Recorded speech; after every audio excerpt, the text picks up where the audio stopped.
อ่าสบายดีพ่อแม่พี่น้องเนาะเขาพอกับสองเบาแก้วันหน้าได้15ไปเบิ่งเขาตึกเบ็ดเนาะว่าสิได้บ่ถ่ายไปติดตามร่วมกันเด้อพี่น้องอยู่แคบน้ำคลองให้เนาะนี่เนาะ15เบิ่งไว้ดุดเนาะไว้ดุดนอนหน่อย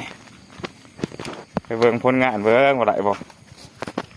โอ้อยากมือเนาะแคบน้ำคลองนี่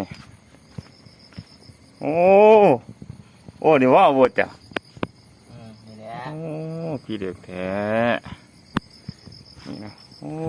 เสียนดำนี่ใช่ป่านี่ค้างญี่ปุ่นโอ้เบิ่งน้องพี่ออกมานบ่โอ้เนี่ยก็สั่งคักแน่เลยนี่จักตัวนี่ว่าคือมาตัวเหยาวแต่โอ้โอ้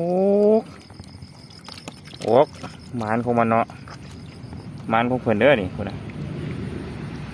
ตัวใหญ่เลยปลาแก่เด็ดปลาแก่เลย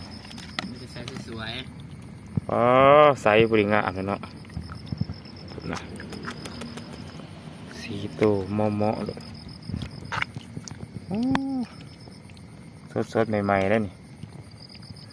โอ้ใส่เบ็ดคือเบอร์ทันเด็ดทิพย์ไปหาคุมอยู่โอ้คักโอ้สีตัวเนาะที่มุกถึกใจฝากกดไลค์กดแชร์กดติดตามไปเด้อเอาซ้ำนี่เดี๋ยวสันๆไปก่อน